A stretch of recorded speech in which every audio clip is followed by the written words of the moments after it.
Hi, my name is Richard Dix, and this is How Did That Happen? A podcast where I look at everyday things or events and try to figure out how they came to be.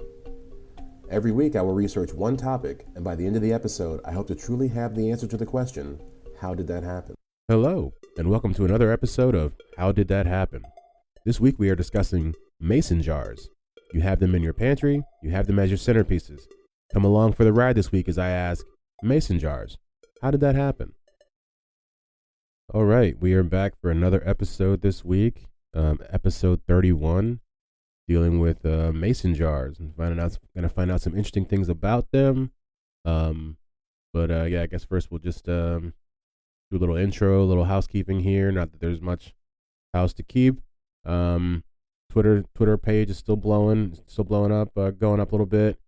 Seeing the feedback on there, it's really good. I always appreciate any positive things you guys have to say, and I mean I'll take the negative stuff too, even if you got some. I mean, why not? You can't have the good without the bad, right?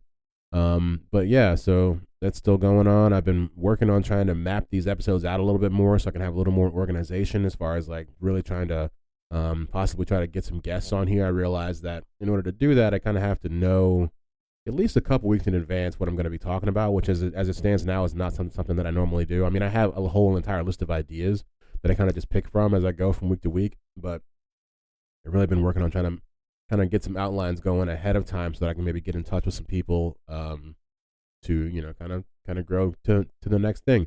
But that's pretty much it. This should be a pretty good one. The next one, since I have been outlining, I know the next one should be pretty good too.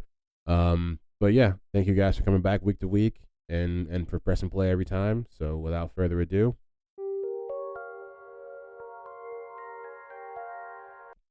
the idea of heat-based canning emerged in 1806 and was popularized by Nicolas Appert, who was a French cook who had been inspired by the need to preserve foods for long periods of time during the Napoleonic Wars.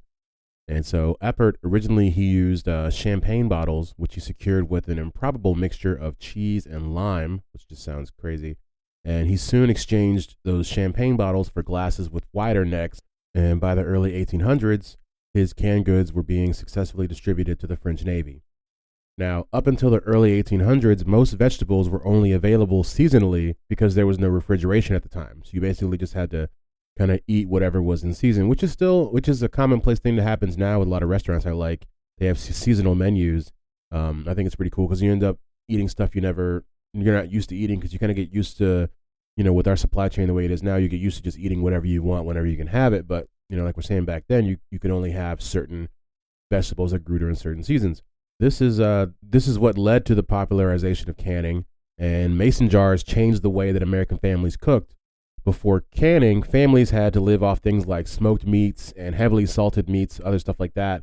And like we said, eat the vegetables that, were in season during that time. Which, I mean, if you didn't like those veggies, it's probably going to be a long winter or a long summer, however it went. So before mason jars, most jars had a flat, unthreaded top. And across that top, they would put a tin lid and then seal it with wax.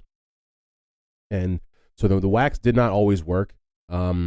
Oddly enough, right? If it wasn't properly applied, then air could get in, and you could basically just have a jar of slowly rotting vegetables. And they talk about some of these techniques. I mean, they would boil these things, and then with the seals, and just it was really just not.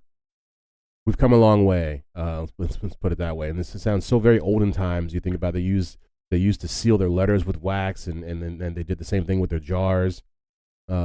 Mason jars were created by a man named John Landis Mason. That's where the Mason comes from, in 1858. And so Mason was a Philadelphia tinsmith, and he's the person who makes and fixes things made of tin. Basically, that's what a tinsmith is, and other light metals, which I'd never really heard of.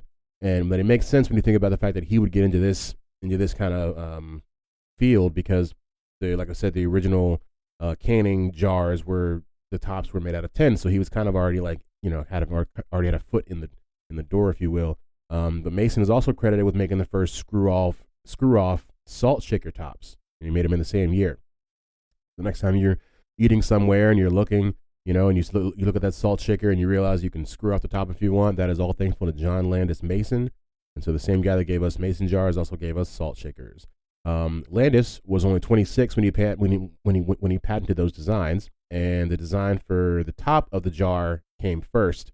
The jar was designed around the lid. I read a lot of articles that mentioned that like so many times that I just felt that I had to say it too. I'm not completely sure of the significance, but I figured I would impart that piece of wisdom with you guys since it kept getting pushed on me. But I mean, it kind of makes sense, but I don't think it's as big of a deal as they want to make it out to be. I never thought about what came first. You know, they say like the cart before the horse or the chicken before the egg. In this case, it was the lid before the jar, if you will. But Mason, he added the threads to a lid that went over the jar itself, making for a tighter seal than anything else in the market. And so these jars were also important because it marked the first time that bleached glass was used. And we talked a little bit about this in one of the previous episodes. I believe it was in the bottled water episode. And because those first bottles, I forget what company that was, but they used they bottled their water in green colored glasses. And it was one of the first times that the public was able to look in and see whatever it is, you know, that they were purchasing. It was a big deal for people, you know, to look into the jars and see what's there. We take it for granted now, but it was a hot commodity in the mid 1800s. So yeah, Landis, or excuse me, that's his middle name, like I'm calling him like his mother, John Landis Mason. He filed a patent for this invention, and when it was granted, he would print his jars with the patent date on it because he's not vain or anything.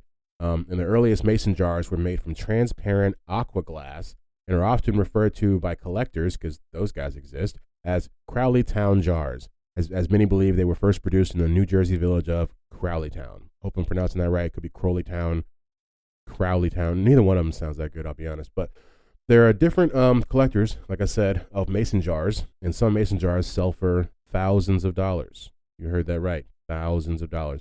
Now, one type of jar in particular is called the upside down jar, and it was made that way because it was made to rest on the lid, you know, just like with like the ketchup and the mayonnaise bottles these days, that you flip them upside down.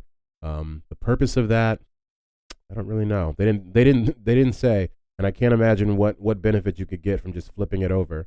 But yeah, so that's a special one that you don't see very often anymore. Mason himself, and we'll get into what happened to the jars here in a little bit, but Mason himself died as a penniless man in poverty around 1902. And this was due to the fact that he patented, you know, this design, but the patent ran out, I think, somewhere between 15 to 20 years after he made it. And so basically that technology was for the taking, and most people just took it and made, you know, their different knockoff jars, which we see that with a lot of different of the technologies during as they're emerging kind of into society. I think we saw that with different waters. Somewhere else I forget where it was like I don't know. But yeah, so basically he lost the license to his invention, you know, the mason jars, and never was able to really capitalize on the money itself. So what he would do is he would license his design to some companies, but like I said, most of them would just take it without actually paying. The one company that actually did pay to license the technology was the Ball Jar Company. So enter the Ball brothers. In 1880, the year after Mason's original patent expired, go figure, the five brothers, Edmund, Frank, George, Lucius, and William, bought bought a business called the Wooden Jacket Can Company of Buffalo, New York, with a $200 loan from their good old uncle. What a name. Wooden Jacket Can Company. So the company produced wood-jacketed tin containers, as their name kind of tells you, for storing things like kerosene and other stuff like that. But the Ball brothers soon moved on to tin cans and glass jars. After changing their name to the Ball Brothers Manufacturing Company, which was way better than wood-jacketed tin, whatever they were going with before, they set up shop in Muncie, Indiana, where the natural gas fields provided plentiful fuel for glass blowing, because the other one, gas blowing, is a completely different thing. Soon, they were the largest producers of mason jars in America, and their early jars still bore the words Mason's patent, 1858, because like I said, when Mason first made his jars, he put the patent date on there to let people know that he was official. But it's interesting And I don't know, you like to hope everything's on the up and up, that maybe they're the one company that they sell themselves as the one company who actually bought his license and did it right, and now look how successful we are. But it all looks good on an info page 100 years later. But these days, the Ball Corporation no longer actually makes the iconic canning jars. They're actually produced under the name Ball by Newell Brands. So that's a little tidbit for you right there. They're not, the Ball brothers have no actual connection. I think it might actually be a subsidiary, but I'm not 100% sure. But in a very 21st century touch, the Ball jars have their own Instagram full of recipes for the modern home canner. You can can things like tomato bruschetta, pineapple jalapeno relish, caramel apple coffee jam, and other assorted flavors. And that's pretty much it for how they happened. There's different. They go through different ups and downs throughout the next 150 years as far as like, are they considered cool, or are they chic, or are they rustic, or whatever like that. But they've always been a constant in American society. And so once I got to the point of figuring out, kind of when they became what they are, just went ahead and stopped right there. So, and that is how mason jars happened. And now it's time for the roundup. And we're going to round it up. French cook Nicolas Appert pioneers the heat-based canning process for the French Navy. John Landis Mason creates a new jar complete with a threaded lid for sealing. His patent runs out in 1879, allowing others to profit from his design. The Ball brothers use his design and become a staple in American households. Things I didn't know before, and now I know them. Never heard of these things. What are they? Okay, things I didn't know before. So one thing I didn't know, and this shouldn't come as a surprise because everything seems to have its own national day, but National Mason Jar Day is celebrated on November 30th every year for the last 5 years. It started in 2017. I don't know what you do on such a day.